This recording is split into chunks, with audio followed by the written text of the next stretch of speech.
today's Raleigh City Council meeting. We will start off with the consent agenda, I believe. There are no awards today, right? Okay. Do I have a motion to approve the consent agenda? Mayor Pro Tem Stewart, second. Councilor Knight, all in favor? Okay, that's unanimous, clerk. Next, we have the report and recommendation of the Planning Commission.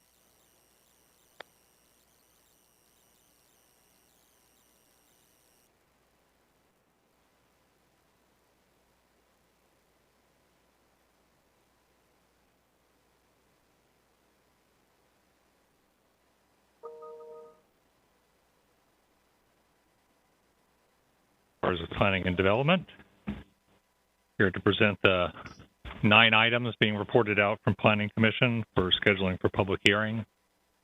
We'll start. This is what's currently on your next 2 meetings. We have 3 items currently to be heard for public hearing on May 18th, and June 1st has 2 items scheduled. And we'll be recommending of the 9 items that 4 of them go to the May 18th public hearing, 4 of them go to June 1st, and 1 needs to be held so the applicant can submit additional conditions.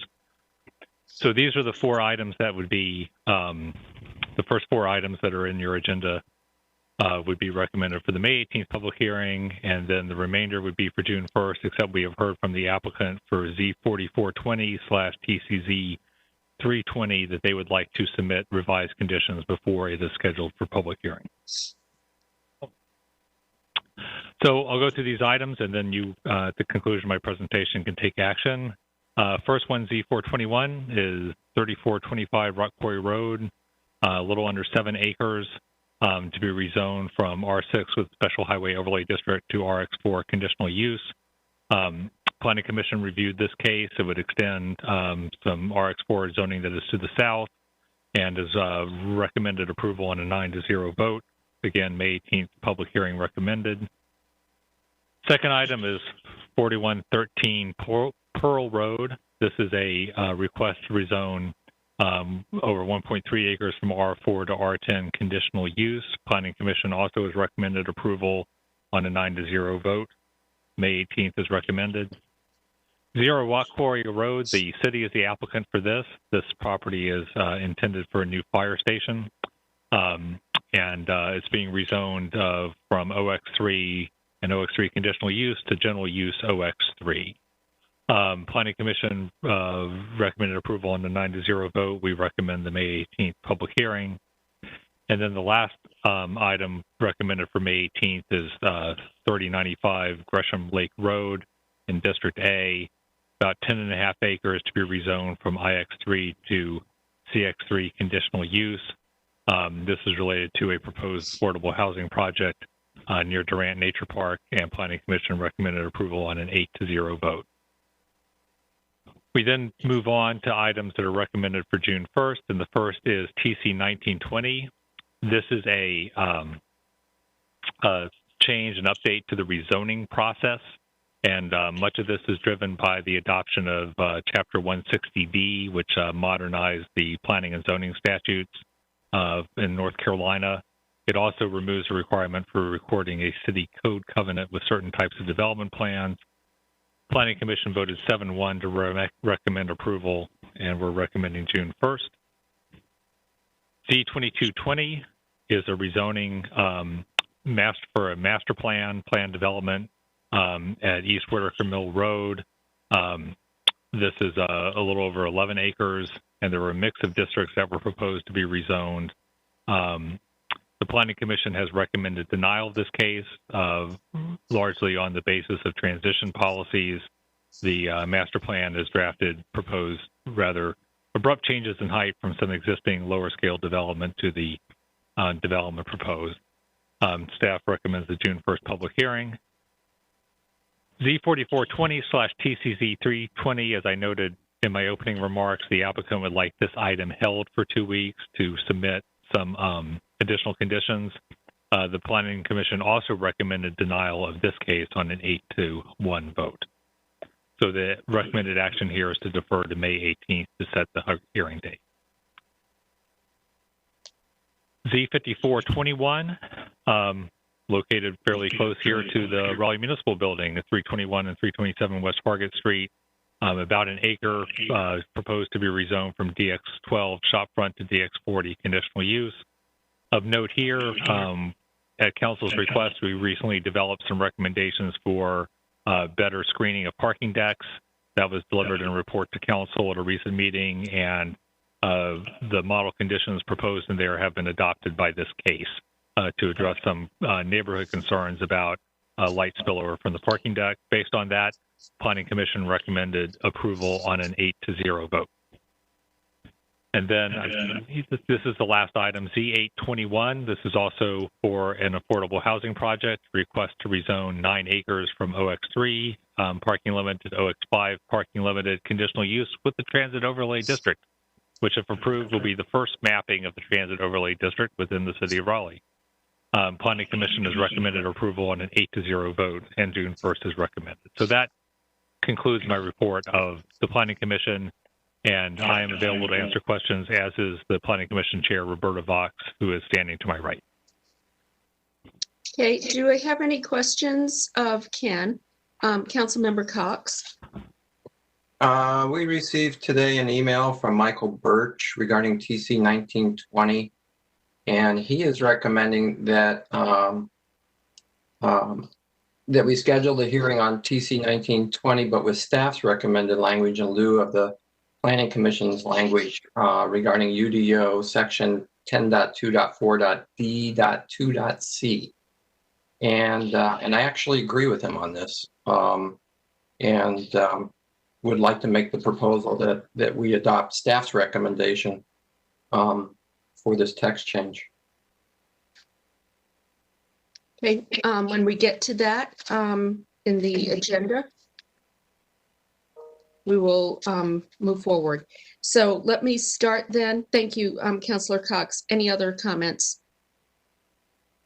Okay, Councilmember Knight. Are you going through these one at a time?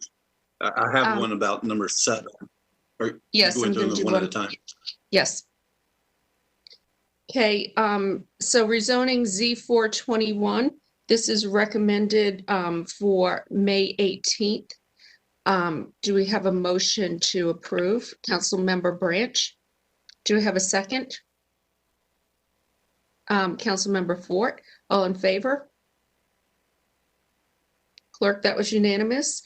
Next, we have rezoning Z521 Pearl Road. This is also District C. This is recommends a hearing date of May 18th.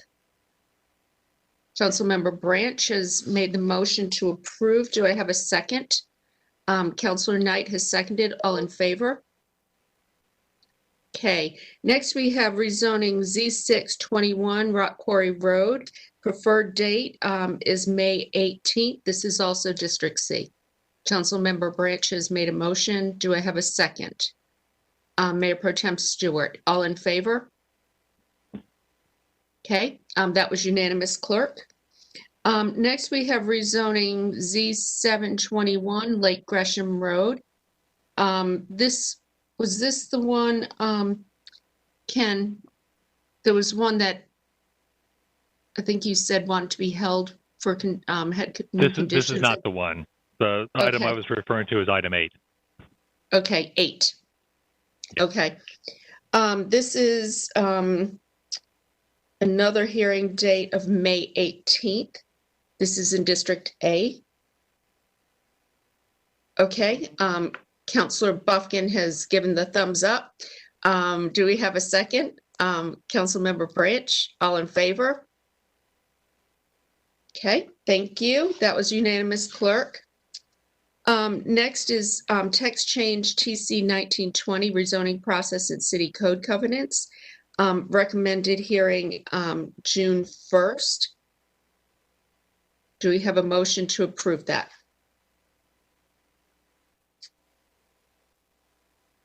We can make this a really long meeting, or this is the one Councilor Cox mentioned. Yeah, I mean, I would like to make the motion to approve it, but with staff's recommended change.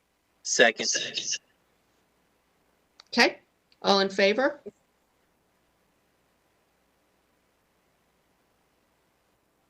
Next, we have rezoning Z2220 East End Market PD. I am going to ask to be recused for this. My employer started working on this project in, I think, 2019. So I would like to be recused from even setting the public hearing.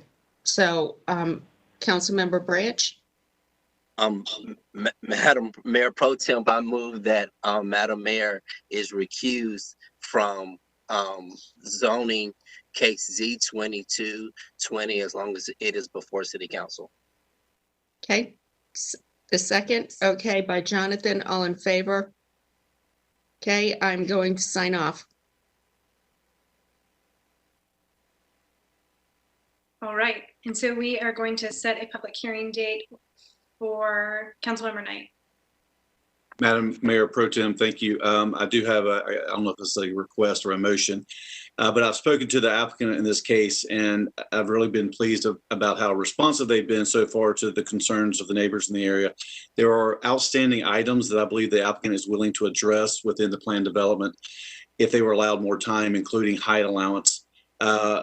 We're also going to continue discussion about green building standards that I hope can be incorporated into the project. I would ask that this item be held at the table today and allow the applicant time to submit some changes to staff and then have this item appear back on our agenda on May 18th so that we can schedule the public hearing for June 1. Staff says that this does allow us adequate time for a public hearing on June 1. So, and I know the applicant would like to keep it there. So my request is to hold the item today at the table and have it come back on May 18th for a June 1 public hearing. Thank you. Great, thank you, Councilmember Knight. Are any objections to this request? All right, then I think we can just hold it till next meeting. Okay, can we get Mayor Baldwin back?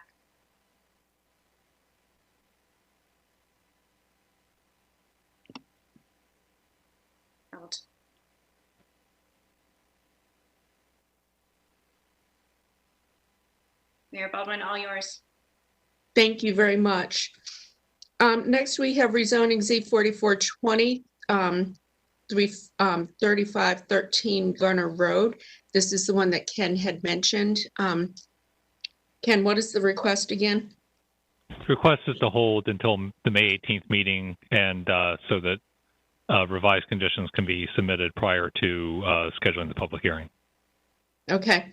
Are these conditions related to the setbacks that were not made originally? That is that's a high likelihood. I have not been told for certain, but. Okay. Well, I would hope that would be the case. Yes. Okay. Thank you. Everybody good with holding that then? Thumbs up. Okay. Thank you. Rezoning Z5420 Hargett Street and Harrington Street. The public hearing is recommended for June 1st. This is in District D. Councilmember Fort. Is that a motion to approve? Okay. Do we have a second? Mayor Pro Tem Stewart has seconded. All in favor? Okay, clerk, that was unanimous. Next, we have rezoning Z821 Michael J. Smith Lane and Allen Grove Court. This is also District C. Councilmember Branch, are you making the motion? Move for And June 1st. This would be for June 1st, yes. Okay, do we have a second? Councilmember Cox has seconded. All in favor for June 1st? Okay, that was unanimous. And now we move on to special items. This is rezoning case Z4320 Trailwood Drive, west of the intersection with Avon Ferry Road. Bynum? So actually, I will be representing this item today, and Okay. I believe you're familiar with the history. The main development since you last discussed this is that an additional condition has been added, giving a list of low-impact development stormwater design features, of which 3 they are committing to incorporate into the project if approved. As you recall, Planning Commission recommended approval on a split vote. Public hearing has been closed since April 6th, and the item was deferred. The revised conditions came in on April 23rd, and the last date to get revised conditions is through May 6th. So you can either act on the case today. If there's a request for revised conditions, we would have to receive them by that date, and then you would have, that would be the last time that they can be modified. What were the conditions that were submitted? So do you want a summary of where the conditions stand to date, or do you simply want to know about the condition that was submitted on April 23rd? The summary, the one that was submitted on April 23rd. Right. I mean, the most recent changes are that, since the Planning Commission heard this, the density has gone down slightly from, I think, 6.7 to 5.8 units per acre, or a total of 65 dwelling units. There's a commitment of 50% open space on the property, of which 75% would be undisturbed. That means that 12.5% of the site could be open space that was disturbed. And then the last condition is that they've listed a list of, I think, seven or eight low impact development stormwater design features, including a level spreader, permeable pavement or pavers, dry detention, localized bioretention, vegetated swales at outlets, above or below ground cisterns, and other experimental or common devices. They've committed to at least 3 of those, but it's being left undetermined as to which 3 would be incorporated into any apartment development on the property, and that the post-development runoff will not exceed pre-development runoff for the 2, 10, and 25-year storms. So additional stormwater conditions is what we received on the 23rd. Sorry. Okay, thank you. Mayor Baldwin? Yes. Just for the record, I'd have to report that you've received a number of letters of opposition that have been forwarded to you, and we just needed that to be a part of the record. Thank you. Okay, thank you. The case is currently closed. So there's, and we also agreed that this would be the last time we delayed this. So we're now up for a vote. Councilmember Fort. Thank you, Madam Mayor. This particular case is situated in my district, and I've had a number of opportunities to meet with the applicant as well as members of the community and the adjoining property neighbors on site. I know that the applicant has offered some additional conditions, but the overwhelming, correspondence and communications I've had with folks in the community, they are not favorable to this rezoning request being approved. And one of the most difficult problems with the site is the environmental concerns, environmental impacts on this particular property. And so given, consideration to the challenges with the environmental issues on the site, it would be my motion to deny. And so I will make that motion now, if appropriate. Okay.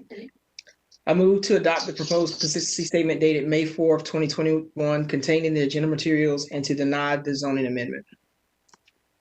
Do we have a second? Councilmember Cox has seconded. All in favor of the motion, please raise your hand. Clerk, that was unanimous. I do want to commend the applicant for bringing forward these stormwater conditions, the commitment to open space. There was a lot of discussion about this, and for the sake of the neighborhood, I hope that we can look at this property and kind of decide highest and best use. And I think Councilor Stewart has something that she wants to add. Thank you, Mayor. Pro Tem Stewart, I'm sorry. All good. So I do want to recognize that Councilmember Fort's district has been experiencing a significant amount of development pressure. Rezoning requests in Southwest Raleigh, particularly the area within the Walnut Creek watershed, have led to many discussions at this table about stormwater management and the need for better solutions to the problems that Raleigh residents are facing every day. But we can't continue to say no to new development because our public systems are not meeting the needs of our growing city.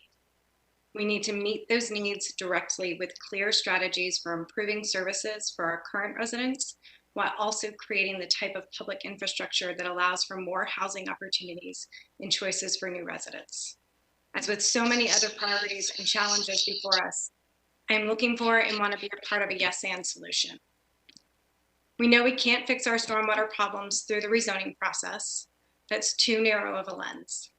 We don't try to address any other public need through a parcel by parcel basis, and yet our conversations around increasing housing supply, particularly in Southwest Raleigh, keep coming back to the needs and demands on our stormwater system.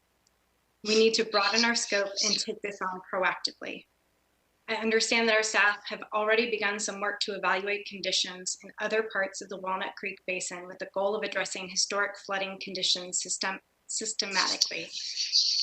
I want to ask that staff accelerate this work to the extent possible, given that we are simultaneously experiencing and preparing for both the housing crisis and climate change.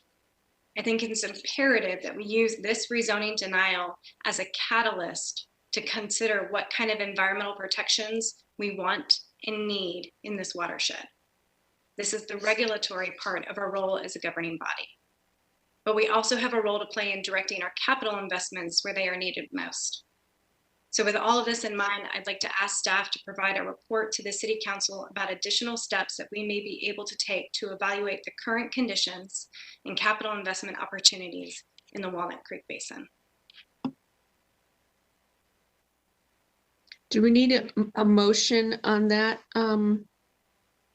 City Attorney? It wouldn't hurt to have a motion. I don't know that it's required, but that would be the best way to indicate everyone's support. Okay, is that a motion then, Mayor Pro Tem Stewart? So moved, yep, just asking for a report from staff. Okay, do we have a second? I saw Councilmember Cox's hand raised. Was that a second or a question? A comment. I would like to add that the report include information about how we are going to fund these capital improvements and what will be the role of the development community in funding these improvements. That's definitely a part of my statement. Okay. Councilmember Fort, question or a second? I was seconding Mayor Pro Tem's motion. Okay, all in favor, please raise your hands.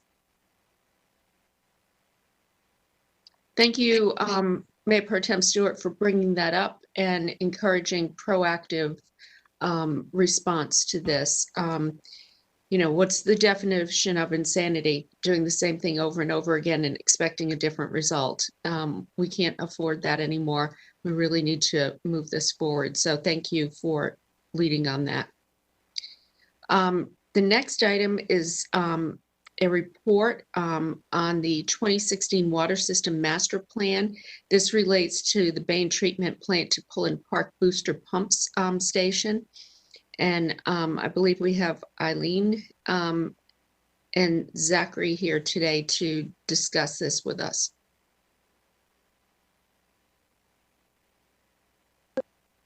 Thank you, Madam Manager. Good afternoon, Mayor and Council.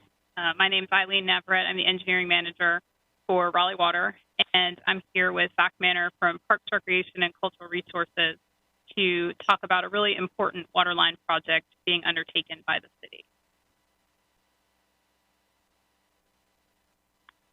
So first, let's try to discuss the need for this project. It's probably a little unusual for us to be up here talking about a waterline project in conjunction with Parks and Rec.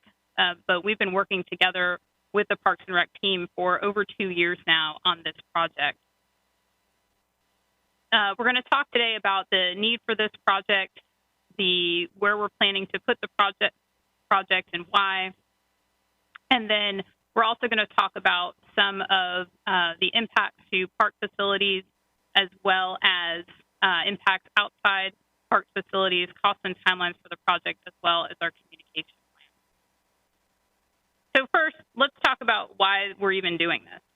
The project was first identified in the 2016 Water System Master Plan. Through the modeling work associated with the master plan, we learned that a new line was needed to meet current and future demand in the 595 pressure zone. 595 pressure zone is the westernmost pressure zone in our system. Serves facilities such as Rex Hospital, Carter Finley, PNC Arena, et cetera. Most importantly about this line is we also needed to provide a critical redundancy in the event of a main break elsewhere in our water distribution system.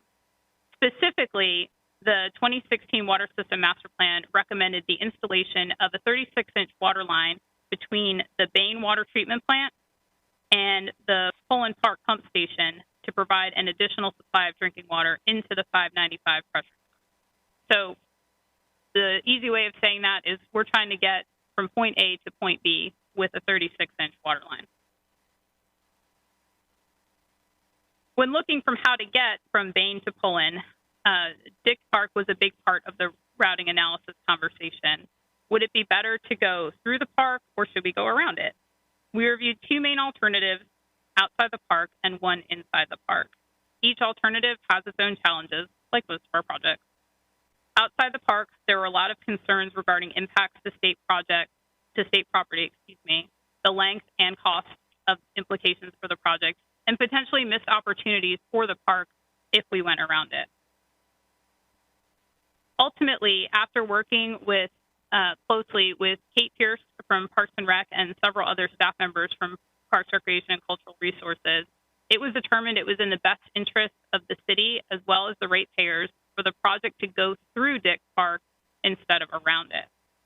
From Raleigh Water's perspective, going through the park shortens the route significantly, which of course decreases our risk of failure and also results in a cost savings of approximately $4 to $5 million in construction. While there are significant cost savings to Raleigh Water by going through the park, there are also a number of benefits to Dick Park itself. The biggest benefit is that this line will act as the backbone for public water infrastructure in the park as it develops. As many of you know, the existing system inside the park is old and there are pressure issues. Access to the new line will address those issues and allow Parks and Rec to plan the new park infrastructure with the knowledge that they'll have adequate supply to meet both the daily needs of the park as well as fire flow demands. Had we selected another alternative, not only would it have been at a greater cost to the ratepayers, but then Parks and Rec would have had to expend significant funds to bring that higher pressure system into the park. Raleigh Water is planning to incorporate valves, fittings, and stub outs into our project to make it simpler and lower risk for Parks and Rec and their future contractors to connect to this line. Finally, in terms of benefits, I want to mention reclaimed water. It's our intention to install a reclaimed water line in the same alignment as the new water transmission line. Installing this reclaimed water line in the same alignment is the most organic and cost-effective way to expand the reclaimed water system, and it will provide the park access to reclaimed water in the future for irrigation and other purposes. Now, of course, we understand that even though the project provides an overall benefit to the park, we also need to discuss impacts to the park.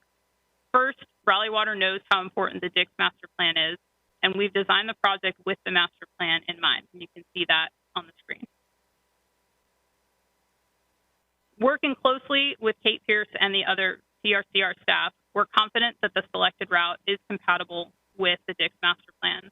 The water line will certainly have to be a consideration once it's installed as the park develops, but we don't expect that it's going to be an obstacle.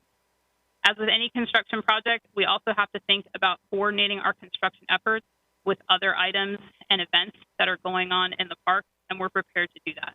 Those discussions with Parks and Rec are ongoing so that our project is has minimal impacts on the events that are planned in the park over the next few years. Finally, I just want to mention tree removal and then let Zach talk about it with you in a little more detail. We know that trees are a hallmark of Dix Park, and the last thing Raleigh Water wants to do is unnecessarily alter that landscape. I feel comfortable that through our collaboration with Parks and Rec, we've been able to minimize tree removal within the park, and we've been able to do it in such a way that will maximize other benefits, such as ingress and egress for events. I'll turn it over to Zach.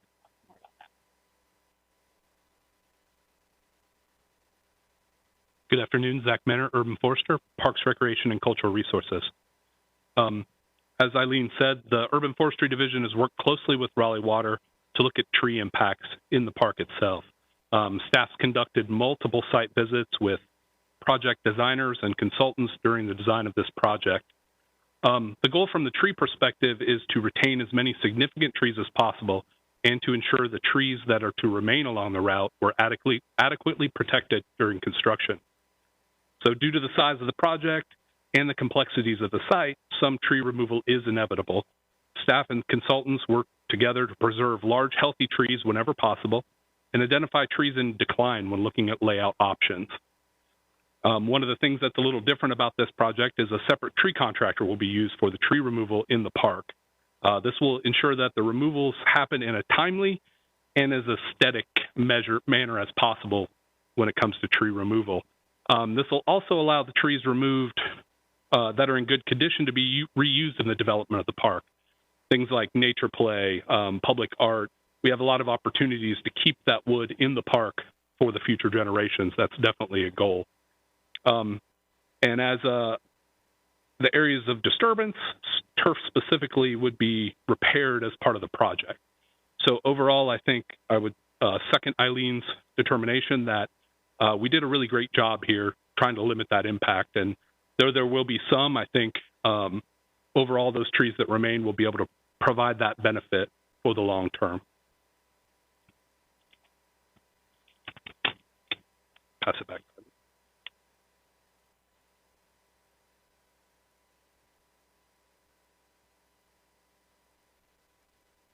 So while the focus of the presentation is the work inside the park, I don't want to forget the areas outside the park. There will be impacts to the surrounding neighborhoods as we undertake this project for the installation of the rest of the line. In addition to installing this 36-inch water line, we're also planning to replace about 10,600 feet of aging small diameter water and sewer pipes. By replacing the old pipes at the same time that we install the new transmission line, we're going to avoid having to come back in a few years with yet another project in the same area. The project outside the park will generally be confined to public right-of-ways with a few exceptions, and impacts will be typical of a project in an urban street environment, which are mostly traffic. I'm sure you're now wondering, when we put all this together, what's it going to cost and how long is it going to take? Pending any hiccups in the permit process, we're expecting to bid the project for construction later this year. Construction should begin in very late 2021 or early 22 and has a construction duration of approximately 18 to 24 months. That timeline will be ironed out as we get through the last few pieces of design and the permitting process. We're expecting to complete the additional tree removal, as Zach mentioned, with a separate contractor that is a tree contractor as opposed to a subcontractor working for a utility contractor later this year. The total project cost is estimated to be about $19 million.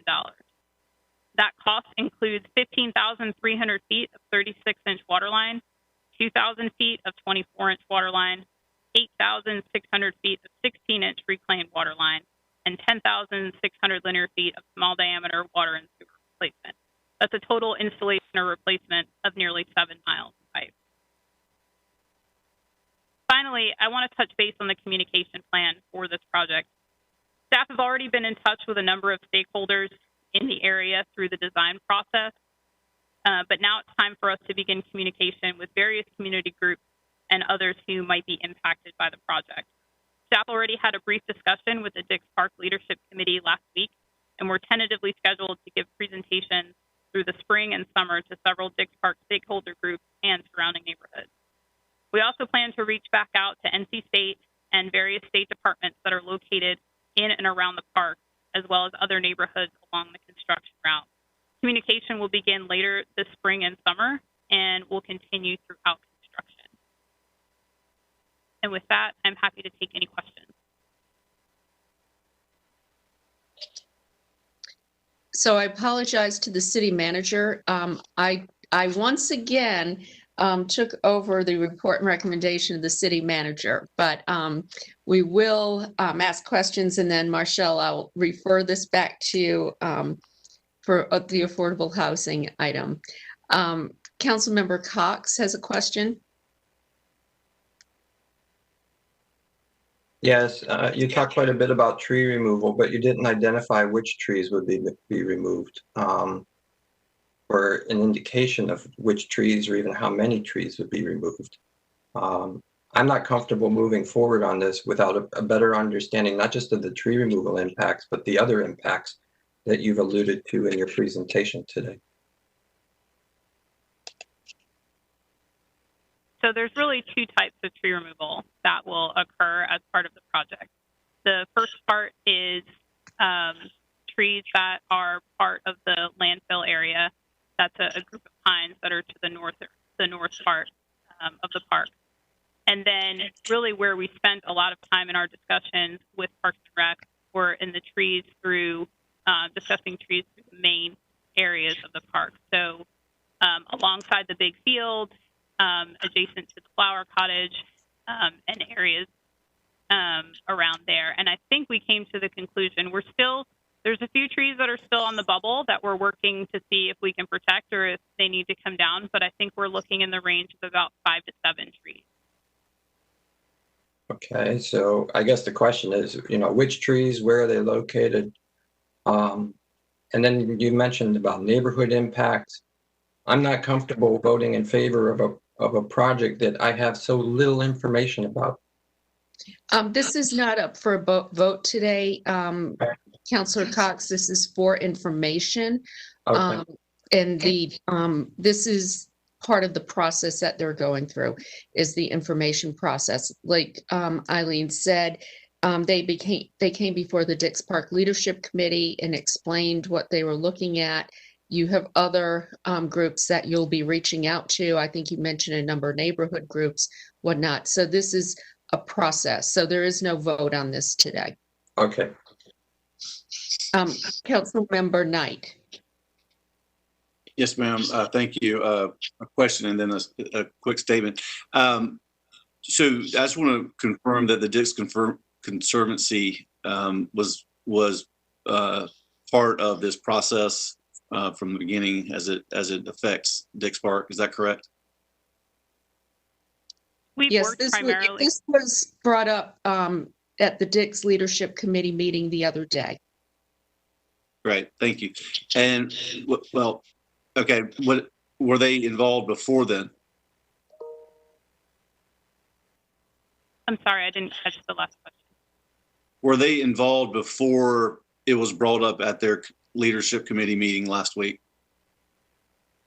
And not formally, no. We've been working with Parks and Rec staff who have the relationship with the folks in the Conservancy to make sure that anything we did was compatible with the master plan and would provide minimal impact to the park. And Okay, so to thank help, you. Then that leads to help Eileen a little bit, Councilmember Knight, this project was part of the 2016 Water System Master Plan. So the conversations around this particular water main began before conversations with the Conservancy. Okay, and that leads into my, thank you. That leads into my statement. I've been dealing with one of these personally for the last 3 years. And I think the key to this is communication with the stakeholders, being property owners, renters, as well as other stakeholders, Dix Conservancy, as well as commercial property owners, all the way through this project as early as possible to the bitter end. That is, I think, the key to continuing and keeping good relationships with all of those folks that are being affected by these quite significant projects. So thank you, and I look forward to that happening. Any other questions for Eileen? Councilmember Buffkin? Thank you, Mayor. Eileen, could you speak a little more to the need for the project? And I mean that in two senses. What happens if we don't achieve the continued pressure levels that we need in this part of the system? And secondly, I'm also intrigued by the reclaimed water aspect of this project, which I think is something that we don't do very often. Can you just share a little bit about the first part and then how the reclaimed water portion of the project works? Sure. So primarily to meet current future fire flow demands in the western part of the service area, the line is important. But one of the things we learned during the 2016 Water Master Plan is that if there is a failure elsewhere in the water system, and these are things we model, scenarios we look at regularly, that we need to be able to provide drinking water from the D.E. Benton water plant, which is in the southern part of our service area, out towards the western portion of that service area to make sure that in the event of a failure, we can meet the demands of that part of the service area. Regarding the reclaimed water, one of the things that we've learned working with the reclaimed water system is that the most cost-effective way to grow that system is to look for potential large users of the reclaimed water, of which Dix Park should be one, and combine the installation of a reclaimed water pipe with another project, because most of the cost of installing the new line is already occurring with the installation of the water line. So combining the reclaimed water line into this project allows us to do so for a fraction of what it would cost to initiate a project in this area to install the reclaimed water line. Also, the reclaimed water line is already exists along some of this alignment, and we would just be taking it further and into and through Dix Park with this project. Thank you. That's very helpful. Thank you. Good question there, Councilor Buffkin. Any other questions for Eileen? Councilmember Cox. So as part of this process, will you be considering alternative routes, or have all other alternatives been excluded at this point? We've already gone through the routing analysis and concluded that the route we've selected is the best option. Okay. Any other questions? Okay, thank you. Thank you, Eileen, for being with us today. It's good to see you. And with that, I will turn this over to the city manager for the city manager's report. Good afternoon, Mayor and Council. Just 2 items remaining under my report today. So in the spirit of efficiency, we're doing quite well on time, so I won't mess it up. We have Larry Jarvis, Director of Housing and Neighborhoods, here to talk to us a little bit about the Affordable Housing Tax Credit Program recommendations for projects throughout the city. Good afternoon, Mayor and Council. Larry Jarvis, Housing and Neighborhoods Director. This year, we did receive 2 applications for gap financing for tax credit projects. The final applications are due to the Housing Finance Agency on May 14th, and with that, the city's conditional commitment of the gap financing is required as part of that application process. Several very important things I wanted to note about the 2 projects. Both of them are in a bus rapid transit corridor. So that's something that is very important to us. One of them, Newbern Crossings, is a 192 family unit project that will include 40 supportive housing units where the Wake County will project base 40 vouchers serving people with special needs of a wide variety. It can be chronically homeless, folks who have issues with credit histories, eviction histories, but serving those really hard to house individuals. Both of the projects target 10% of the units at the 30% AMI rent level. That was the policy direction that council approved last September. And again, happy to answer any questions about either of the projects. The other one is the Thrive at Renaissance, which is in the Wilmington Avenue, or the Wilmington BRT corridor at Chapin Oak Drive. We did collaborate with Wake County in making sure that we were maximizing the number of possible units, and so we coordinated in how much the city and the county were committing to these projects. And I believe the county commissioners have already approved the staff recommendation there. But I'm happy to answer any questions. Larry, I have just a question about AMI. Just to clarify, these are all 80% and below AMI with 10% committed to the 30% threshold. Is that correct? Yes, all of them had to target 10% of the units at 30% AMI per your policy. In this case, with the Thrive Renaissance, they do have some units that are 80% AMI, and that is basically to create an internal subsidy that makes it financially feasible to have rents at 30%. It's an internal form of subsidy. And again, that's under the new income averaging mechanism of the tax credit program, where across the board, at least all the units have to be theoretically based on income averaging at 60% AMI or below. Okay, so let me get this straight again. So this is 80% AMI with 10% set aside for 30% AMI. I'm saying that Thrive at Renaissance has 9 units that would be at 80% AMI. And that creates an internal subsidy allowing them to create units at 30% AMI. Except for that income averaging feature of that one, everything is at 60% AMI or below.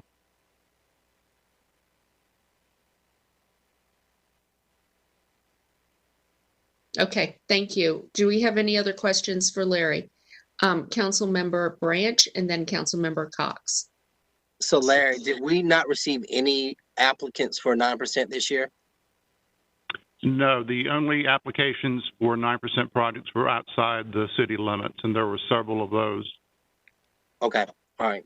But as we have talked about before, it's becoming increasingly difficult to find sites in the city that are going to have a perfect site score. And that's why those developers are looking outside the city for those sites. Okay, thank you. Councilmember Cox. Yeah, just to be clear, you're saying at Thrive, there would be 9 units at 80% AMI. There would be some number to be determined at 30% AMI, and the rest would be such that the average is 60% AMI. Is that correct? So there might be several at 60% AMI. No, for Thrive, there are 2 units at 30% AMI. 27 units target 50% AMI. 50%. Okay. 44 units are at 60% AMI, and then the 9 units at 80% AMI. Okay, thank you.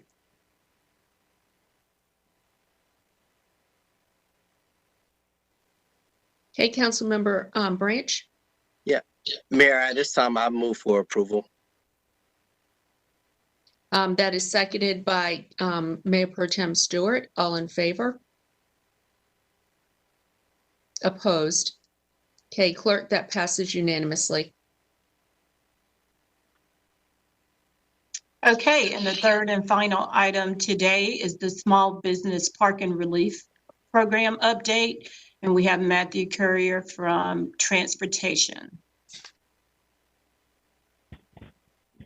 Good afternoon, Mayor and Council. Back again, chatting through the temporary downtown small business program. Going to give a bit of background just to remind us of the program, and then walk through program update, some options for consideration, and then some of the work that we're going to do for supporting Reopen Downtown. So as a reminder, this was a program specifically for retailers, restaurants, and personal service providers with storefronts that have less than 50 employees. We did a max of 10 parking passes per business with a total allocation first of 100 and then 400 with no cost to the participants. They have access to various downtown, city-owned downtown parking decks, and this program started in January. So again, we started in January. We sold out in 2 weeks, so we came back to you, and we upped that program to 400. The program has mostly been marketed through our partners at DRA, so we can get right to the folks that could take advantage of this program. And to date, we have 42 businesses that have been approved to be part of the program, and we've approved 254 passes among our parking decks. So the next piece that we'll do is we're going to give a few options for kind of next steps for consideration. The first option that we can do is we can take no action on this, and it would sunset the program as of the original date, April 30th. We would ask that we give probably a small transition period. We've been in close contact with our customers that are a part of this, but we would want to give just a little bit of time to let them know that the program is ending. The second option would be to extend the program to September 30th and then come back and give council some updates in late August or early September on utilization and how businesses are returning to downtown and what our occupancies look like then. We chose September 30th because that's kind of what we've heard-ish from our downtown businesses when we think they're going to start to return.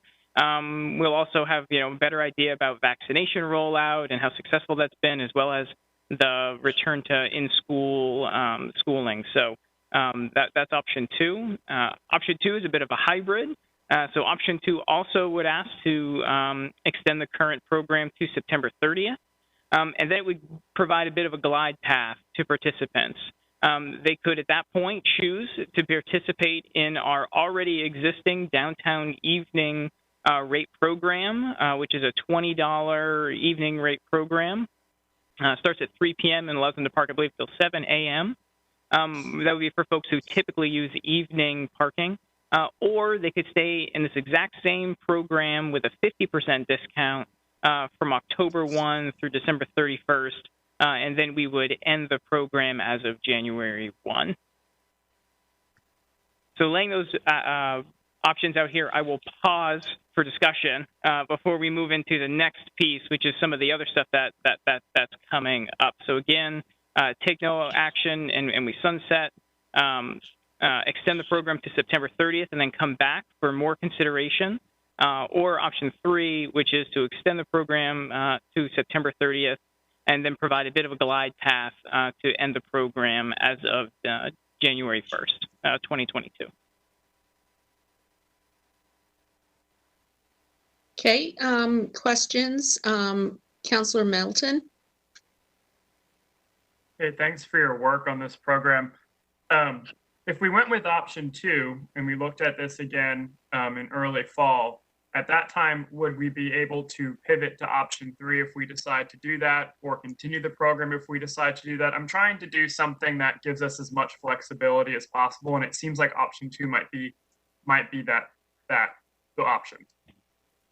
Yeah, absolutely. Nothing stops us from moving forward with that same situation of option three if we choose option two now. Okay. Councilmember Branch and then Mayor Pro Tem Stewart. Yeah, thank you definitely for the presentation. And I like option two, as Councilman Milton stated. I also had a question. I noticed only 254 of the 400 possible passes are being used. So I was interested and to mention this to fellow council members of we capping it at 300. Right now it's at 400. I'm saying just reduce it to 300. That also gives some predictability and for staff and managing the scale with businesses coming back in throughout. And it also, you still have some available spaces if some people decide to opt in at this point forward. But I think the intent of the program to this point has met its mark, and those who have chosen to participate have really and have benefited. So that was an option, an idea that I was here thinking about reading the data. Mayor Pro Tem Stewart is next, and then back to Councilor Melton. Thank you, Mayor. Mr. Courier, I really appreciate how you're thinking about the longer range, as you call it, the glide path. I know we had a hard time getting some of our downtown employees to use these programs in the past, and this feels like a great way to kind of help them transition into a program that works. We just needed to market it to them a little bit better. So I'm in favor of following Councilmember Melton's advice of going with phase 2, but definitely keeping that glide path open for when we come and reevaluate in late August and September. Councilmember Melton. My concern about reducing the number is that, things are still opening slowly, and we don't know if more workers will be returning to the service industry, especially downtown. And so there may be the need for the full capacity at some point. I also know, and I've been seeing some stuff indicating that some of our small businesses are having difficult time recruiting workers back. And so anything that we can do to offer the incentive, to support the small businesses, to help folks who are trying to earn a living, to keep a roof over their head, I would say while we have the capacity there, I think we could just keep it through option 2 and then see where we're at in August.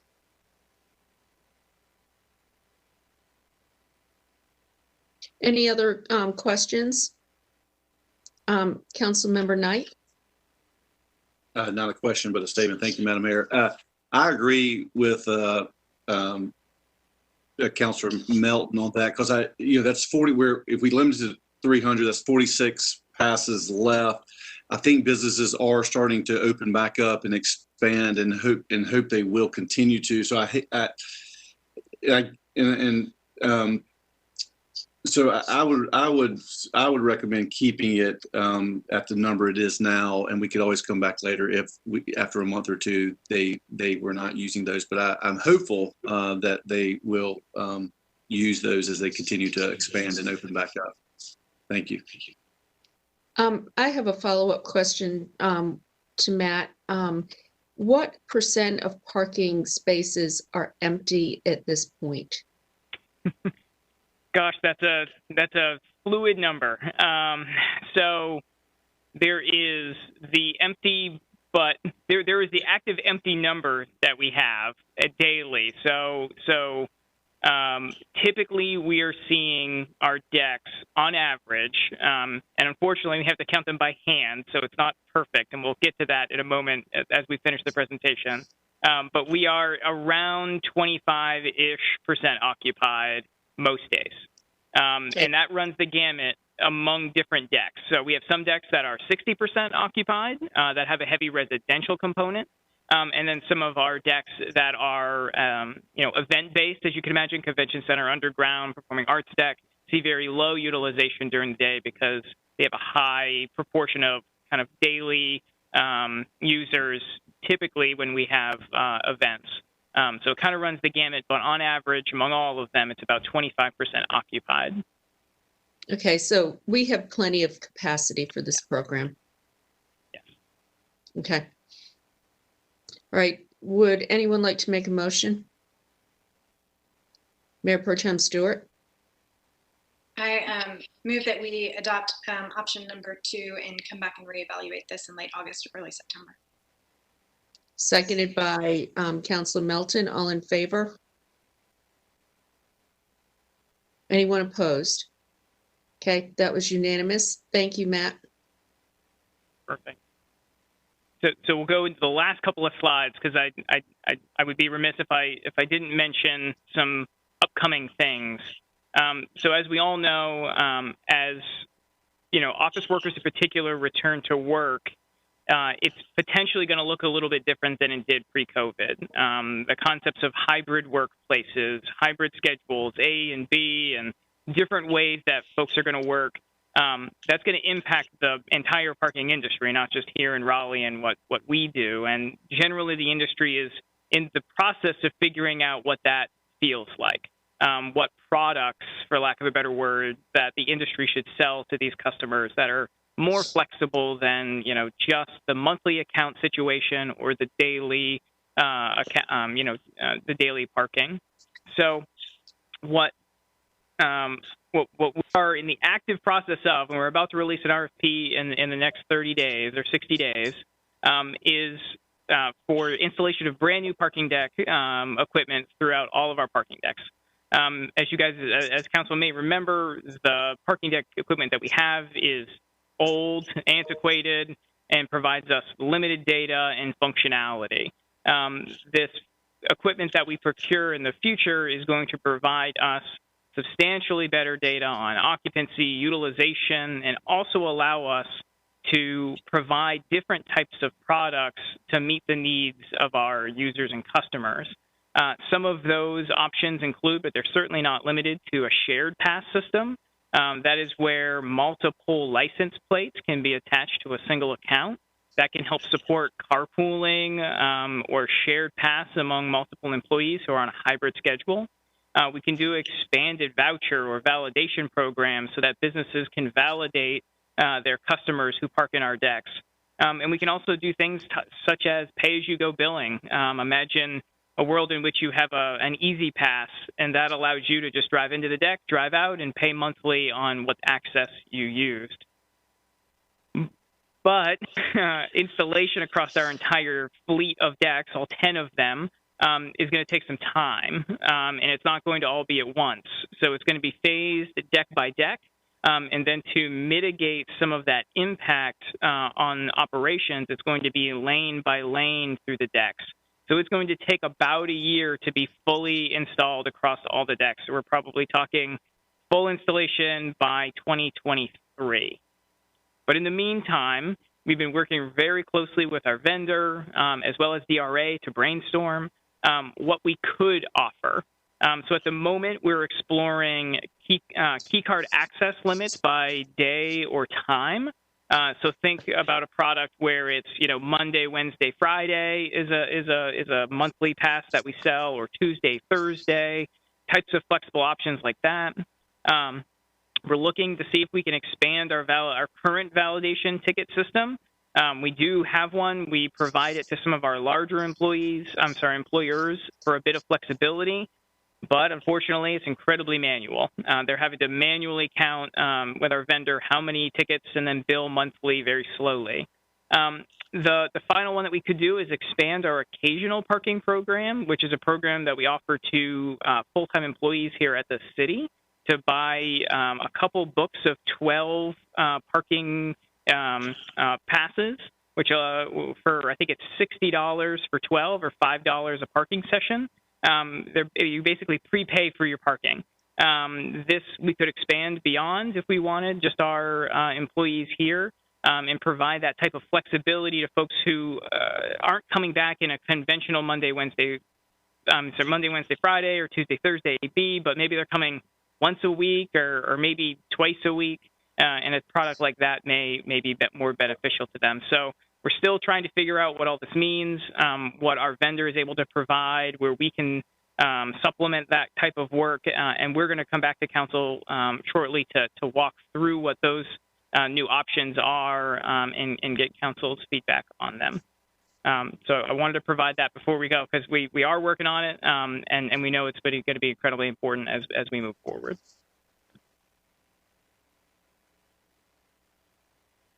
Hey, any questions for Matt? Councilmember Milton? Not a question. I'm normally pretty vocal about reducing car dependency, so I'm making a lot of comments about parking right now, so this will be my last one. I just wanted to say thank you. I think that's a really inventive approach to think proactively, because there's been a lot of discussion of what will office work look like post-COVID. I know a lot of places are looking at flexible workspaces and different schedules, and so getting ahead of that and figuring out a way to make our parking system work for those needs, I think is awesome. And so thank you very much. I look forward to receiving more information. Okay. Thank you. I agree with Councilor Melton. Good work, and I think flexibility is the key word of the day. So thank you as we continue to march through COVID. There's still uncertainty, but I think you're taking the right approach. So thank you. Any other questions or comments? Councilmember Knight? Thank you, Madam Mayor. Related to this, I'd like to ask the city manager to bring us a more, I guess, formalized report, either, I don't know who the right person is, Mr. King or Mr. Reamer, about what the larger businesses plans for coming back downtown. I know we all know friends that are in these companies and businesses leadership, and I know there are plans that the law firms and others have, and it might be worthwhile for us to hear that. Again, those that have made those public, I think it would be worthwhile maybe at the next meeting if we could hear that from someone about what are the plans for the downtown big businesses coming back. Thank you. Actually, what I'm going to do is ask Bill King if he could. We have a work session next Tuesday on reopening downtown. It's a listening session. So, if Bill could bring back some of those. I know he's been reaching out to a lot of companies asking when they plan to return. Red Hat is September, Wells Fargo is September, Citrix is late July, but I'm sure he has updates on others. If you couldn't, I will reach out to Bill and ask if he could include some of that information in his report. Okay. Anything else? That is it for my report, Mayor. Okay, thank you. All right, next we have the report and recommendation of the Economic Development and Innovation Committee. We have one item to report out with a recommendation and then one item still pending. The committee recommends that the council approve the draft tax increment grant TIG policy presented at the EDI committee on April 27th, 2021, with language added to clarify that public engagement is to occur early in the process and prior to negotiation of TIG terms with the developer for grants involving investment in the public benefit category. So that is the committee's recommendation. All right, any questions? Thoughts, concerns? Mayor Pro Tem Stewart. Thank you, Mayor, and thank you, Councilmember Melton, for taking this into your committee and spending some time on it. I do wonder if y'all had conversations or if this is something we still need to do in thinking about how our TIG policy should or could interact with any future rezonings. So if there's a development we're considering for a TIG that also needs to go through a rezoning, what order do we prefer that happen in? My sense is that we would want it to happen simultaneously, side by side, but wondered if anybody had that conversation. We did not have that conversation, but we can certainly ask staff to incorporate some recommendations into the policy that they'll be finalizing. Is everyone okay with that? Can I get a thumbs up or some reaction? Councilmember Buffkin? Thanks, Mayor. I have no objection to that. I think that would be probably helpful. I am so curious about going ahead. What are we going to approve it today? Are we going to bring it back with those updates and have it at a future meeting? So we will ask. What's the plan going forward? This is giving staff the approval to go ahead and further develop this current draft plan. This will be coming back to us with in a final version. Did that answer your question? Okay. Yes, thank you. So I guess we'll have it as a special item or something at a future meeting. Yes. Okay, thank you. Or we'll let it be in the city manager's report. Okay, Councilmember Melton. Did you have a question? It was a procedural question about whether it's been reported out of committee, but it sounds like it has, but we're going to hold it for final approval. So that would mean that the remaining item in the Economic Development Innovation Committee is our community-centered economic development strategic small business investment, which is the neighborhood retail, and we will be taking up that issue on May 25th at 1:30 p.m. It will be a virtual meeting. Councilmember Melton, did you make a motion to uphold this recommendation? I don't know. I think I made a recommendation to report it out and to approve. It wasn't seconded, and then there was the discussion about adding some terms and then it being a special item. So I can make the Could you make a motion? Again. Yeah. Okay, I'm going to read the committee recommendation, and then I think it'll be a friendly amendment from Mayor Pro Tem Stewart, I suppose. Or if Mayor Pro Tem Stewart would like to make the recommendation. Mayor, I have one more question before we have a vote, which actually came out of our planning commission around downtown South.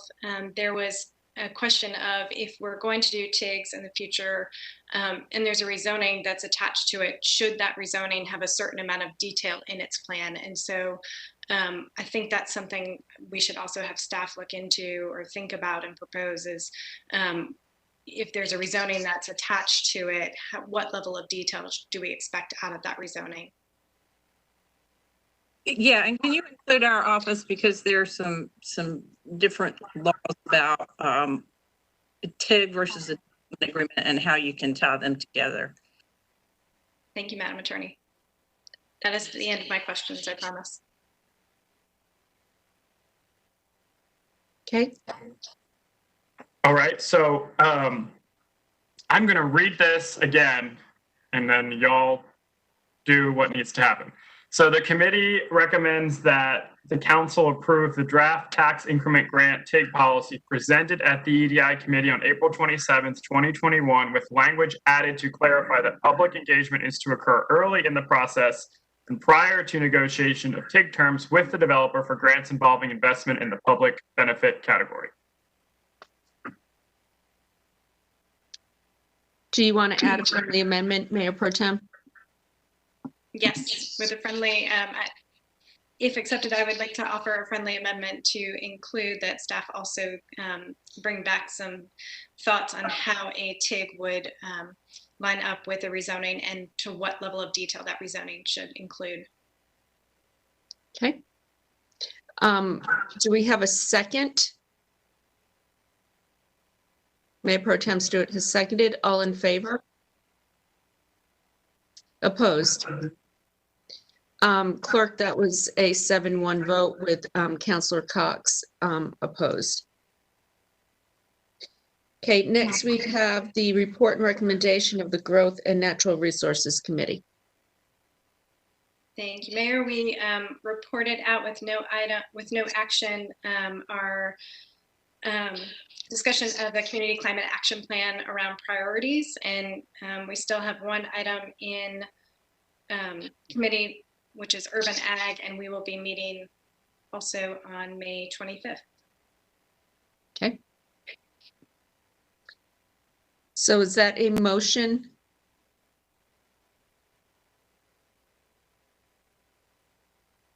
Mayor Pro Tem Stewart, can you make a motion?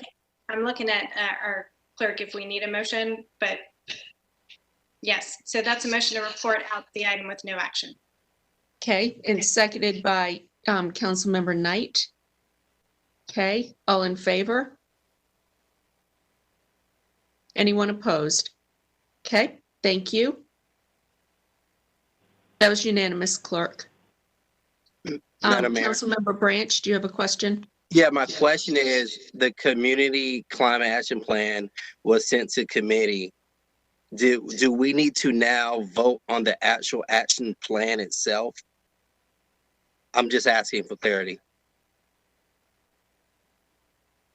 Mayor, I can respond. Please. Councilmember Branch, we actually voted to approve the plan at a previous council meeting. And then we sent this to GNR so that we could have a discussion about how to prioritize the action steps in the plan. And so we provided feedback to staff and direction to staff about how to go about that and to bring back some ideas of low-hanging fruit, both policy and funding opportunities for us to put that plan in action. Okay, thank you for the question. Okay, thank you. Next, we have the report and recommendation of the Safe, Vibrant, and Healthy Communities Committee. We focus primarily on our discussing issues of homelessness and how we can help our homeless community. We had 4 distinguished guests come and speak to us: Dr. Klausner from Wake Med, Kim Crawford from the Partnership to End and Prevent Homelessness, Alice Lutz from Triangle Family Services, who spoke to us about the Healthy Hotel that her organization ran for the county, which is highly successful. And then Lorena McDowell from the county. There was one huge gap that everybody hit on, and that was how we can better provide care for homeless families, especially those who have a male head of household or a son 18 years and older. Currently, there's a huge gap in the system for housing families in those circumstances.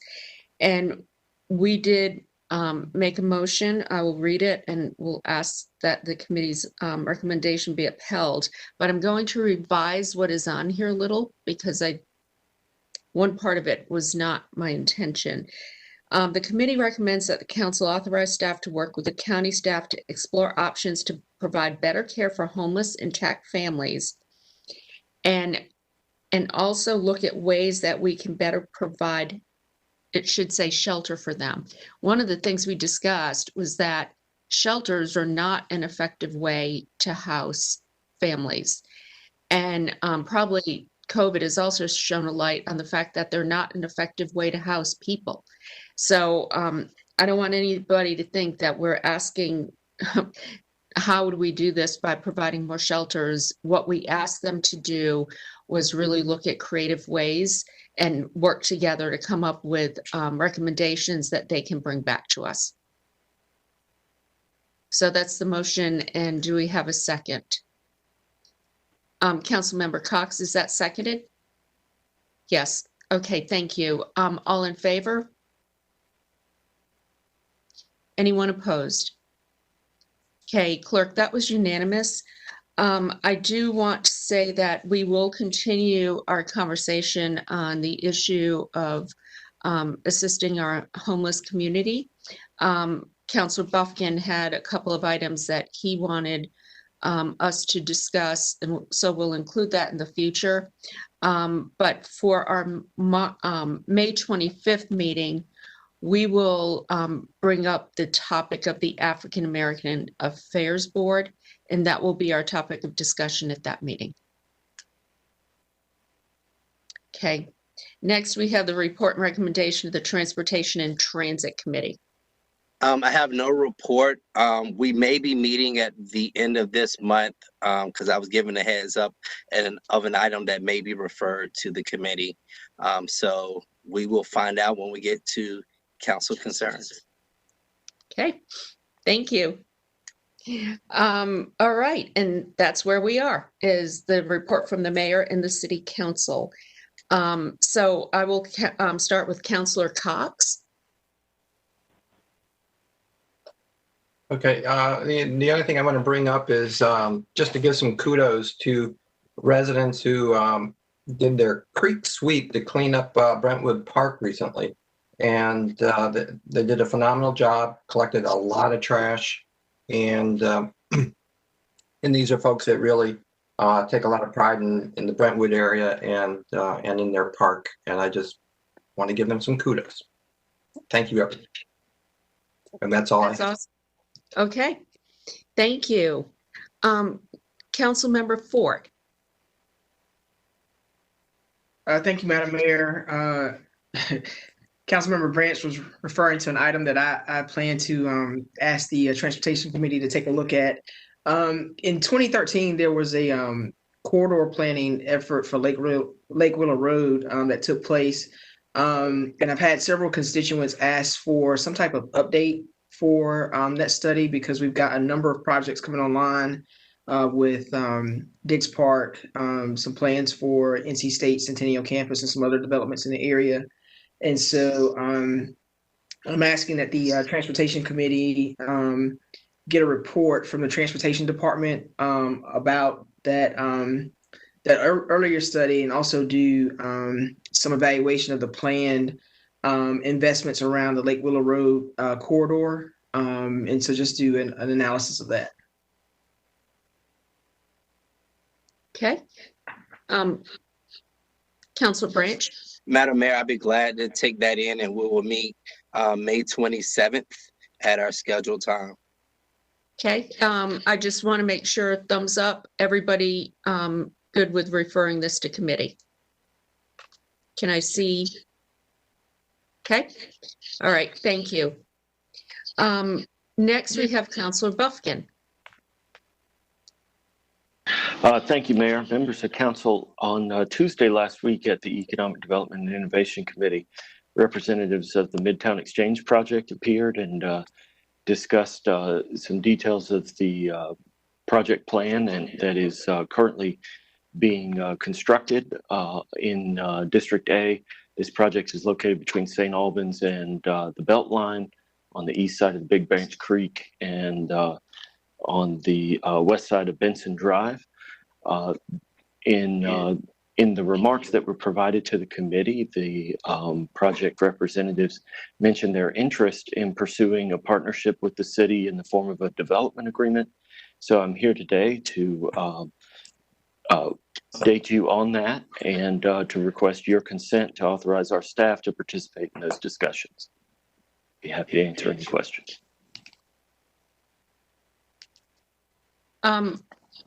Are you asking for a motion today, Councilmember Buffkin, or can we get some type of report back and bring this back as a special item for approval in 2 weeks? I'm not sure it would merit that level of review. All I'm proposing now is that we authorize our staff to have conversations with the project owners about their proposed development agreement, provide a measure of transparency and notice to the public that these conversations are going on. My expectation would be that the staff update us on how those negotiations are going. These are sensitive and proprietary conversations, so the staff may want to have the opportunity to speak to us in closed session about that.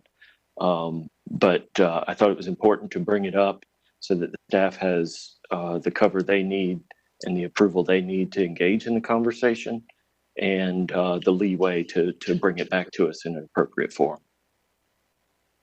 Okay, with development agreements, I'm going to ask the attorney something. Is this something that City Council has to approve, or is this something that staff would bring forward to us? You're on mute, Robin.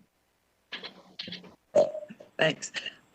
It is a statutory procedure that has been for a long time. But recently, and last year through 160D, the ways that council can utilize those agreements has expanded significantly.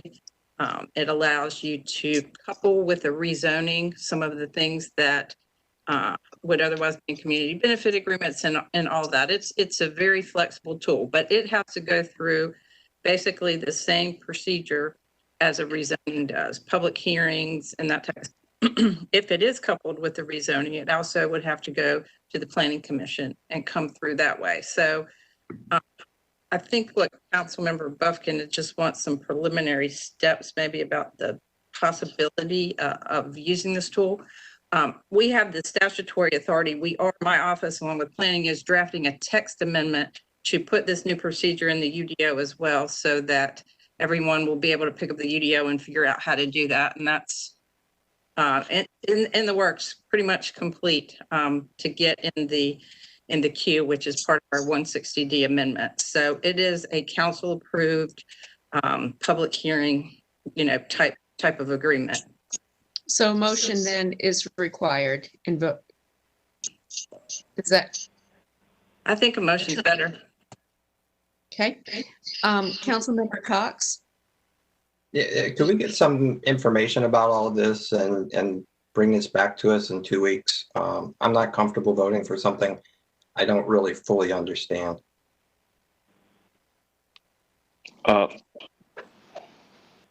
Yes, Councilor Buffkin. Thank you, Mayor. So let me just emphasize, this doesn't require any spending of city money. We have gotten a lengthy memo on this subject months ago. And the feedback I've gotten from staff is the general statutes are detailed enough to provide us the guidance we need. And all I'm asking for today is that we have a conversation. And as you heard, there will be a robust review through the process. And I would also note that this particular project has a stellar reputation for public engagement. And my understanding was the initial rezoning for this site had near unanimous support from the community. So I think you can proceed, Mr. Cox, with a high level of confidence that these folks who are going to be involved, our staff and the developer and their representatives, are good partners, and they'll keep the community updated. This is a very preliminary stage, and I'm just trying to get the conversation started. And so I would make the motion at the appropriate time. And I did email the members of council about this on Sunday afternoon, and I didn't hear anything back from anybody. So my assumption was we were good to go. Councilmember Cox? Well, I'm sorry, I guess I missed the memo. We've gotten a lot of emails on various subjects, particularly various rezonings today. And so I've not had a chance to read your memo, Councilor Buffkin. And certainly any memo that was sent months ago regarding this, I have not looked at recently.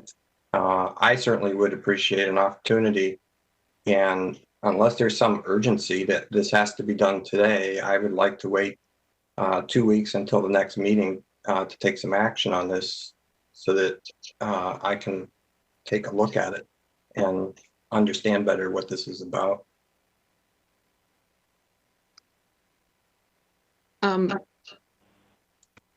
I would like some feedback from the rest of the council members. And if you would, Mayor Pro Tem Stewart. Thank you, Mayor. Mr. Buffkin, I appreciate that you sent something. I also missed it. And I can imagine that if we hold this for 2 weeks, bring it back on the agenda, that we're all going to quickly pass it when it comes back. But I think that would just give us all a little bit more comfort. I think that's a kind of practice we've tended to adopt during council reports too, is that there's a more formal motion needed, that we put it on the agenda for 2 weeks and then move forward from there. If it's just a staff report, I think we're quick to do those, but I tend to agree with Councilmember Cox today and prefer to wait and have it come back 2 weeks with a little bit more information. Councilmember Buffkin, are you okay if we bring this back as a special item and we can vote in 2 weeks? Certainly, if that's what the council needs, that's what we'll do. As to the question of urgency, these folks are turning dirt. They are digging holes out there, and they're trying to make their plans. They want to partner with the city to make it a better project, to get some public infrastructure and some public benefits, either on the ground or coming to us. So I'm happy to accommodate the members who need more time, but I would request a decision at our next meeting, respectfully. I don't think that will be at all difficult. And if you would like to alert the group that is doing this project to the meeting and a decision in 2 weeks to move ahead, that would be helpful as well. I will do that. Thank you, Mayor, and thank you, members of council. Okay. I was going to say one thing. I think the memo he's referring to was the one that was in front of you a couple of times explaining the difference between a TIG, a community benefits agreement, and a development agreement. I can resend that as well as a copy of the development agreement statute to each of you if that will help. Yes, I think that would be helpful. And then we'll be ready to vote in 2 weeks. So thank you, Councilor Buffkin. Did you have any other items? Thank you for asking. I nearly forgot. Members of the council, you may know that I'm a member of the Kiwanis Club of Raleigh, and we are one of the largest Kiwanis clubs in the world. And last year was the club's centennial anniversary. Of course, it was delayed and postponed and disrupted by, all that we've been through.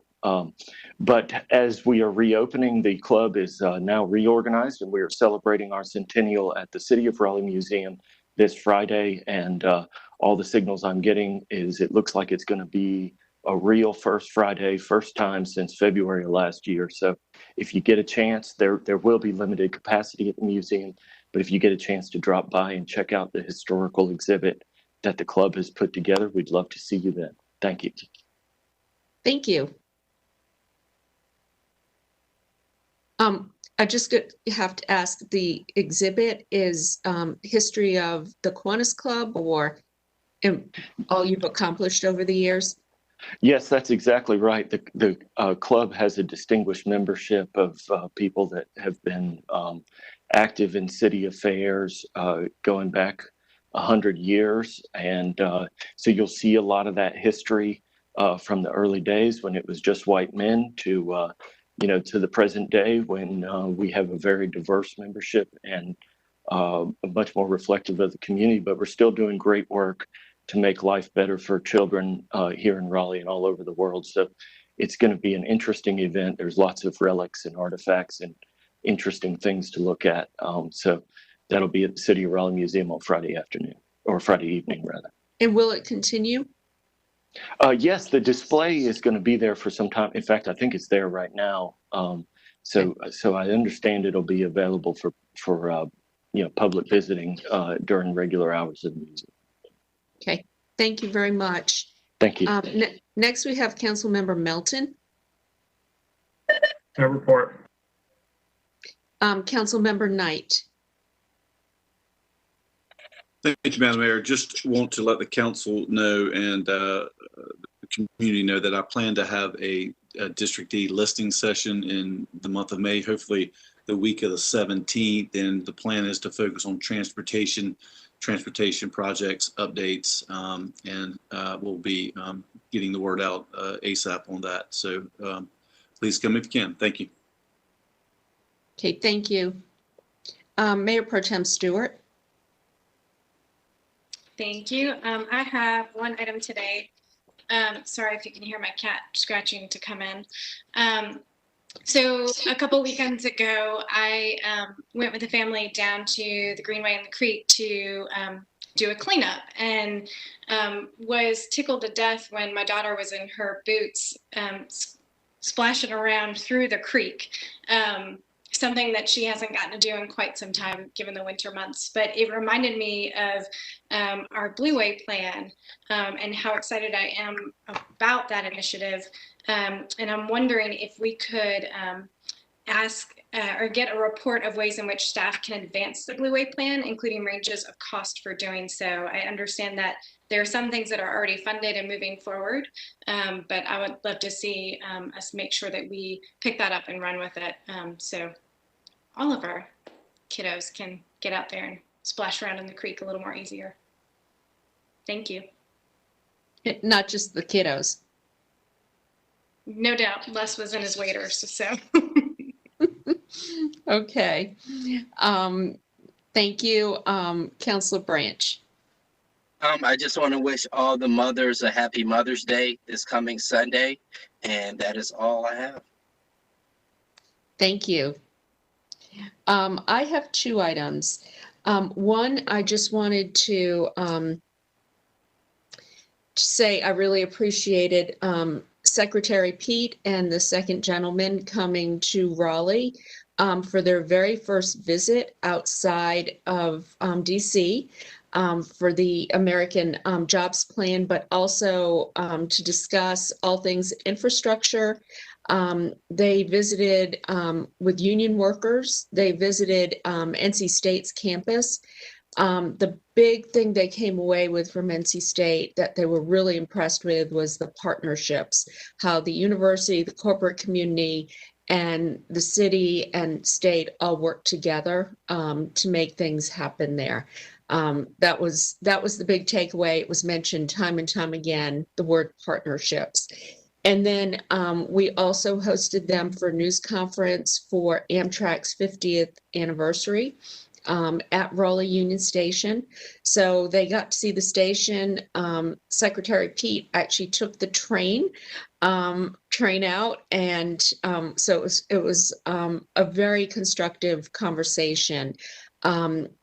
Congressman Price was there, the governor was there, Congressman woman Ross was there, and it was, like I said, a discussion about infrastructure, and really impressed upon them the importance that we are placing on regional transit, regional commuter rail, and how it would be great to have a plan in place that would help us move this forward. So that was one item I just wanted to mention. I really did appreciate them picking Raleigh as their first stop. The second item I want to mention, something I have been discussing with Councilor Fort. And today's agenda had mentioned Renaissance Park, Thrive at Renaissance Park. But one of the things that's happening there is there's a lot of apartments going up around. People have concerns about parking and traffic. And we were wondering if staff, our planning staff and transportation staff could meet with the Renaissance Park Homeowners Association, maybe even hold a charrette out there, talk about some creative ways that they can address some of their concerns. So I'm just asking if staff will make that outreach to them and have that have a discussion or something kind of innovative take place, whether it's walking the neighborhood, whatnot. I remember doing this when I first got on council. It was for the Person Street area. And we had over 100 people show up, and it was really talking about how could we reinvent Person Street. And look what's there now. It really, when you're intentional and creative, you can accomplish a lot. So I would just ask that that take place. And that's all I have.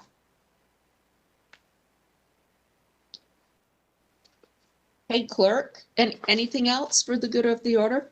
Anyone? Okay. Next, clerk, we have appointments. The first item is Parks, Recreation, and Greenway Advisory Board. You had one vacancy. Karen Crispin received 6 votes, so would be appointed. So that completed your appointments for this time. The next item is the Hispanic and Immigrant Affairs Board. You have one vacancy. Mayor Baldwin nominated Cotter Zanzauer. And I hope I didn't kill that too bad. So that will be on the next agenda. The next item would be Human Relations Commission. In this situation, you have several things happening. You have 2 vacancies. One is an alternate and one is a regular member. So according to past practice, it would be good if you would take action to elevate Richard Averett to a regular membership, which would create vacancies for 2 alternates, and then you could start making recommendations for the alternate position. So that, Hey, I'll make a motion to elevate Richard Everett to the regular membership, leaving 2 open alternate positions. So moved. Do I have a second? Mayor Pro Tem Stewart, all in favor? Okay, that was unanimous, clerk. thank you, and so you'll see that on your next ballot. The next issue relates to the Police Advisory Board. You have 2 vacancies. Here is another situation where it's suggested that you elevate the alternate members to full membership and declare vacancies for the 2 alternates. And this is a result of resignations which were received from Social Burrell, who is the mental health provider representative, and Stacy Carlos, which is an attorney. And again, the past practice would be to elevate the 2 alternates, Dante Thomas and Johnny Thomas, to regular membership and declare vacancies for 2 alternates. And if you do that, you have slotted positions on the Police Advisory Board. So if you elevate the 2, then you would have 2 alternates, and it would be appropriate for one of the alternates to be a representative of the mental health provider field. Dante Thomas is an attorney and would fill that slotted position in the regular membership. So your first action would be if you wanted to elevate the alternate members to full membership and then proceed with nominations at the next meeting. Do we have a motion? Councilmember Melton? Yes, I so moved, and then I have a follow-up question, but so moved. And I think Councilmember Branch is stand up for a second. Your second, Councilmember Branch has seconded. Okay, all in favor, please raise your hands. Okay, anyone opposed? Okay, Councilmember Buffkin is opposed. Okay, so that was 7-1 with Councilmember Buffkin opposed, clerk. And I think Councilmember Melton had a question. Yes, Councilmember Melton. Can we get a list of the folks who initially applied and the ones who were designated for mental health? I think that would be helpful. You don't have to send us the whole list, but the group for mental health, if you could send that, I think that would be good. And I attended their last meeting, and I can try to get some feedback from the chair and vice chair as well. They may have someone in mind as well. Okay, Councilmember Melton is going to serve as the liaison to the Police Advisory Board. Okay, thank you, and we will provide that information with the ballot next time. All right, the next is the Fair Housing Hearing Board. You had taken action to increase the membership, so you have 2 vacancies for consideration. Okay, if there's no nominations, we'll move on to the Historic Cemeteries Advisory Board and the Historic Resources and Museums Advisory Board. This has been sort of a long-standing item to look at the possibility of merging the 2 boards, and COVID came into play, and so there was a time that they could not meet to discuss it, but I did provide you with a packet of information on the various times the 2 boards have discussed it, as well as staff. And at this point, staff is recommending to keep them as separate boards. So that would be the way we should address this, I think, is decide if you're going to keep them as separate boards, and if so, then we will come back to you. The cemetery board has some expired terms that would need to be considered. So the first action, please, would be to decide if you want to maintain 2 separate boards, or if you want continued discussion or provide direction on the merging. Okay. Mayor Pro Tem Stewart, you had brought this up, but I also see Councilor Buffkin has his hand raised. So Councilor Buffkin? Thank you, Mayor, and pardon me, Mayor Pro Tem Stewart, for jumping in here. The agenda references a detailed report, but I don't see any attachments. Am I missing something? No, it looks like I'm missing something. I had an attachment, but I don't see it. So maybe we'll do that next time. I'm sorry. Yeah, thank you. Yeah, I wanted to see what the rationale was for that. So we will take this up at the next meeting then with the report in hand. Thank you. Hopefully we will have a report in hand. I'll try better next time. Thank you. I didn't realize it didn't stick. So we will put it on next time and continue this long-standing discussion. Thank you so much, and that's all I have. Okay, thank you, Clerk. Okay, next we have the report and recommendation of the city attorney. I don't have any report today, Mayor. Thank you. Report and recommendation of the city clerk. Maybe I did better on this one. You received copies of the minutes of the April 20 work session and the April 20 regular session in your agenda packet for consideration. Okay, do I have a motion to approve? Councilmember Branch, seconded by Mayor Pro Tem Stewart. All in favor? Okay, that was unanimous. Thank you. And that's all I have, I think. Yes. Okay, thank you. Next, we will enter into closed session. I will read the motion.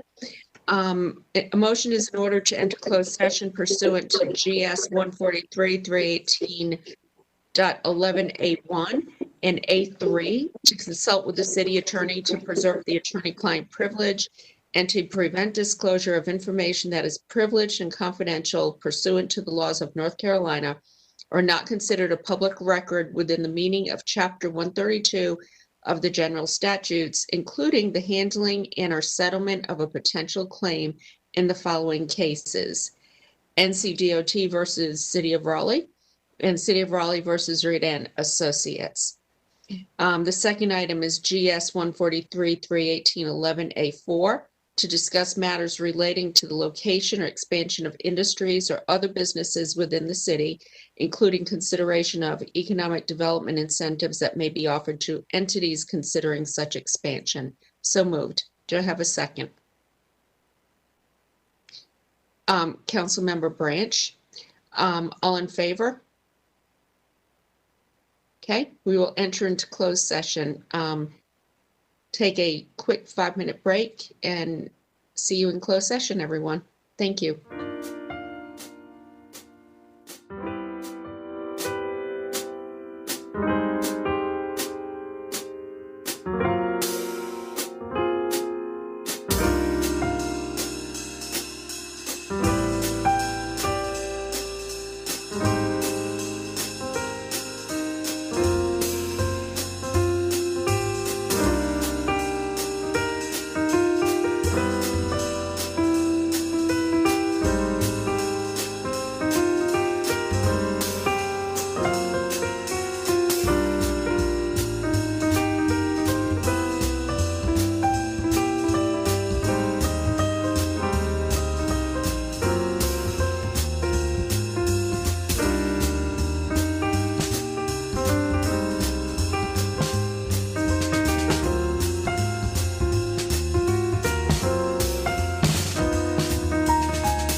We have just returned from closed session where the council provided direction to staff on the items listed in the closed session motion.